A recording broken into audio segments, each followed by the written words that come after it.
Welcome back.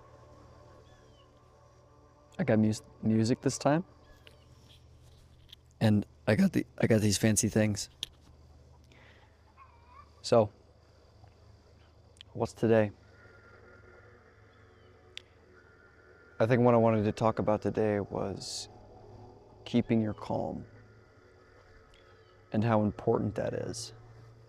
I'll probably go back to removing the music, to be honest, because, it's just a little much in my opinion. Although it really calms me. I've been playing this particular tune just on my loudspeakers in my room for the past 4 hours. Turned it on, clicked loop, and just let it go. Which is really nice. It helps center you, helps calm you. Almost regulates your breathing. It's so nice. But on the topic of being calm, I feel like so many of us today are so involved with input in our mouths, in our eyes, in our ears, just constant overstimulation.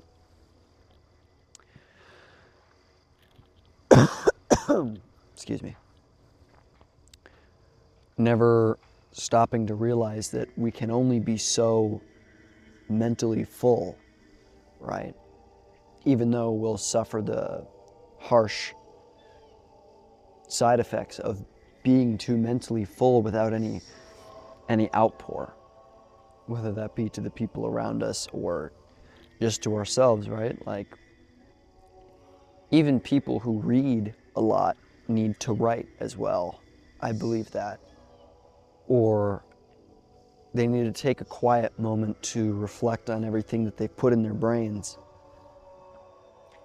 And social media and videos and just media in general, to be honest, like even just like texting someone, I think we tend to forget just what that screen does to our brains and what we should do about it. Oftentimes we'll just keep putting it in because it's so easy. It's so easy to just, oh, I'm just gonna watch one video. I'm just gonna listen to this song. For the past 5 days, with the exception of the days before yesterday and today, I stayed off my phone. That had its own problems because I didn't coordinate something with someone well. But at the end of the day, all I was doing was calling and texting people. And I don't have that many people in my life to call or text, so really I was just responding here and there. I didn't carry it with me. Even at work, I wouldn't carry my phone in my pocket. I'd just leave it in my bag in the break room. Or at home, I'd leave it downstairs face down, and I wouldn't touch it. And I wouldn't listen to music on my drive home or my drive to work. And it was really relaxing. It really was. It was difficult at times. I would go and I'd take a break at work to go get some food, and I kept reaching into my pocket to try to find my phone.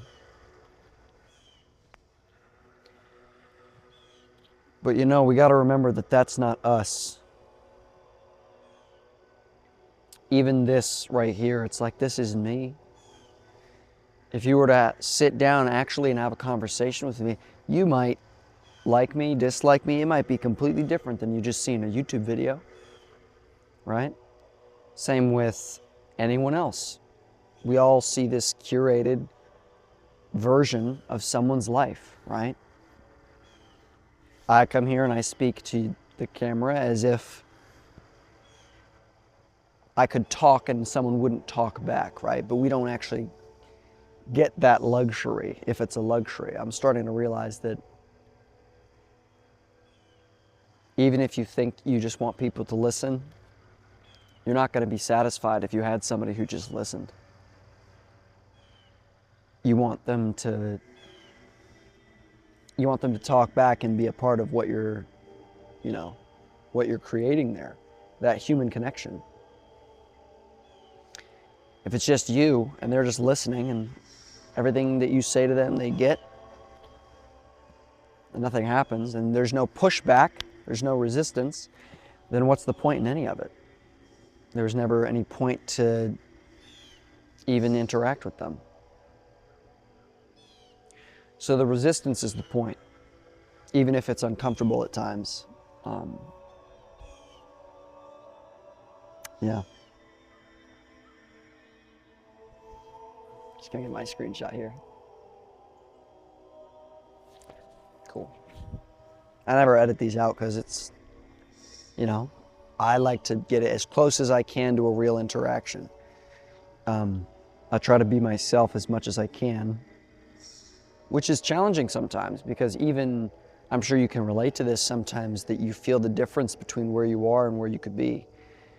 And it's palpable. It's like you can feel it. Like when I'm recording videos, I talk slower.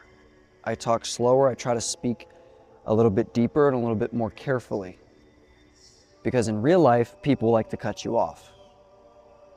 But it's fine, you know.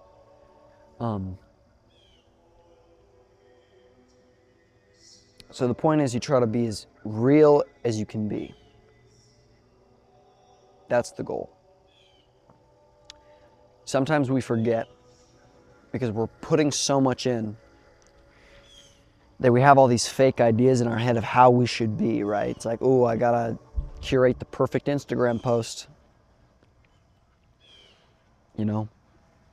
And you gotta show up this way or that way, right? For the people. I don't want them to think bad about me, right? I don't want them to judge me. It's like, hey, bad news, they're gonna judge you anyway. They will. They'll judge you anyway. It doesn't matter. It doesn't matter what you do. Sometimes you'll even find people who won't even be a part of your life. They'll just happen to be in the same place and they'll just tear you down. That is the sad reality of this world, especially online. People are way more comfortable doing it online, like maybe 10x, 50x maybe. They're way more comfortable just here.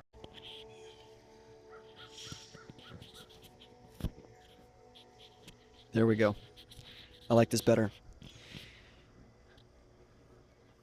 They're way more comfortable saying it online because there's no repercussions. There's no social repercussions. And those people are truly sad. And like, I can say all I want that I hate them, or like, you know, they're insecure and this and that, but really it's like, I think they're just painfully unaware. And that, honestly, me saying that kind of makes me despise them more. But at the same time, you know, we kind of have to suck it up to a degree. You have to be the bigger person, and you have to just pass it off and be like, okay, well, they're retarded, and that's it, right? And forgive them. You know, it's hard to forgive yourself and other people, and it's okay. You'll get better at it. You'll work at it. If you're the kind of person who's watching this video, you're definitely the kind of person who cares about all this stuff, for sure. I mean, if you're not, then I don't believe you. Because if you're, the only reason you're seeing this is because you care about being better or improving in some way. You're looking for something. You're searching. And I do believe that searching starts with limiting your inputs. Try it for a day, right? Like if you're like a little bit on the heavier side, got a little pudge to lose, that's okay. Just try skipping breakfast. See how you manage. Just test something. Try it. Go. Figure it out, you know? Go try to find that resistance and just kind of lean into it a little bit. Test the waters, right? You know, if that looks like skipping breakfast, that's fine. You know, if you're a little bit skinnier and you're used to skipping breakfast, maybe you just have coffee, don't skip it. Instead, if your mind is the thing that's racing, maybe limit what you're putting into your mind. Instead of picking up another habit that will add that thing you're looking for, right? Like, oh, I'm going to read for 30 minutes. It's like, yeah, but you've been doing a lot of overthinking, so maybe you should just cut out that doom scrolling or that hour of TV before bed. It's like, no one's counting that. Like, the only thing that's counting towards is your terrible mental health. So, sorry, but that's the reality of it. It's like people are so quick to put another thing on, right? They're looking for a quick fix. They're looking for, a solution to their problem. And the reality is, you need to stop adding things onto your plate. Instead, you should take the things off your plate. I'm not drinking energy drinks for the rest of the year. I still have coffee, of course, but dude,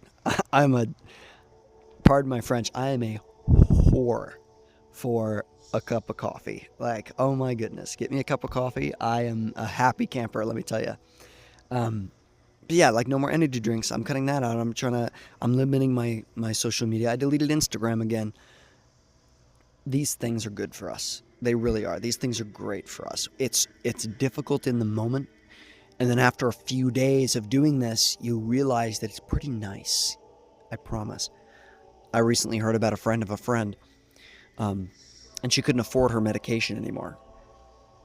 Me commenting on the pharmaceutical industry, that is its own separate issue, and we're not going to talk about that right now. But I will tell you, I'm happy for her that she realized that she couldn't just keep adding onto the problem, and instead she had to actually fix what was wrong, which is a lot of it is habits. All of us, we all have these problems, right? These things that you think are such a big deal, it's like you could actually change it pretty easily.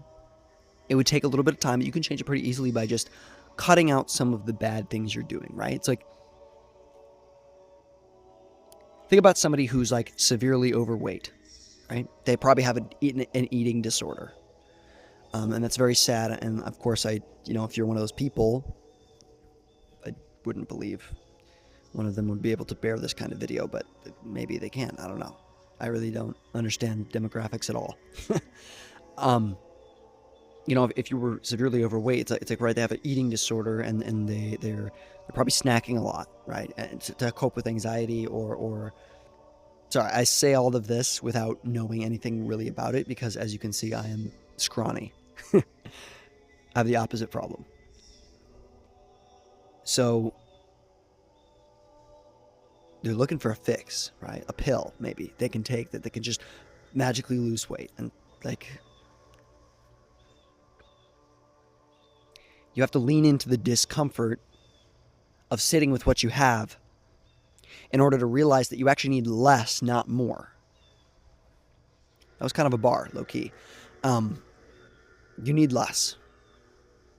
You need less. You need less stuff. You need less hobbies. You need less inputs. Pick up one thing. Pick up the one habit you already have. And what if you did it even though you didn't like to do it? What if you got really good at it? Whether it's drawing, maybe you haven't drawn in a while, or golf, or literally anything you want, making videos. Move everything off the table so you only have this one output, and then stick with, excuse me, my breakfast came out. Stick with that. Stick with that you put on the table, and everything else can go away. And then you realize once you have that on the table for long enough, just that, and you're focusing on it, and you're not getting blinded by noise and overstimulation, you realize that actually this is enough. You genuinely realize that right there on the table, just that very simple thing, that's all you needed. All you needed was to just focus on it and give it a little bit more time and appreciation and effort. That resistance, right?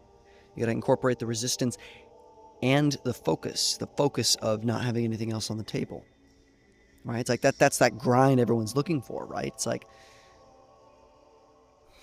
they think if they watch one more YouTube video that they're like, these are my top 5 tricks to, like, be more productive. And it's like, yeah, but how many videos like that have you watched?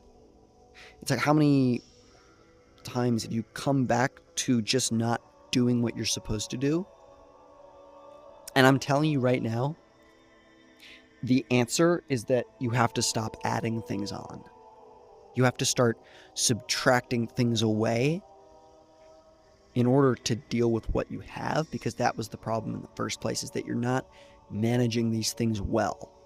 You're doing all right, but it's like the whole point is that you want to be better, right? You want to be better at XYZ. It's like you got to take the other stuff away and slowly get really good at each thing, like John Berthal says on Hot Ones recently. I'm paraphrasing, but it's basically the idea that you do something so much that you don't have to think about it anymore. It's like, how many of us do that with driving, right? Maybe you can relate if you drive.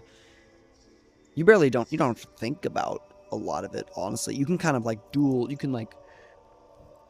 you can focus on the driving and all that, and that's good, be safe. But you're not like, you can think about something else at the same time because you're so used to driving. It's habitual now. You just do it. And you know how. It's just like riding a bike for those of us who ride bikes. Or like breathing. See? You just now realize that you're breathing. You don't have to focus hard on these things. You just have to get good at them. And then you stop noticing and then you're doing it. Right? You can do that with everything. But you have to start small. You have to start with that thing that you've been avoiding, and everything else has to go. Really. It's kind of hard, to be honest. It's hard to push those things away. But at a point, enough is enough. And you just got to try. So, take something away.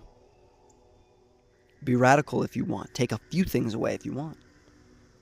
Instagram, social media, maybe that's your goal. Maybe it's the people in your life. Maybe you have some people that, you've been thinking are like, they kind of rub me the wrong way, but it's like, yeah, but they're all right, I guess. And it's like, no. Maybe you should be comfortable enough and just say, like, next time they ask you to hang out, just be like, oh, sorry, I'm busy. I'm busy. And then make yourself busy because you don't want to lie. Just go clean something. Right? Well, I don't know how this will work with the music, but this has been pleasant. It was a nice day. Gonna go look at a car, so that's pretty interesting. I got these new microphones. These are staying with, which is great. I might even do some videos where I'm doing something while I'm working, because these clip on nice. They got a magnet. It's chill. We also have little dummies to go on them, so stops the wind.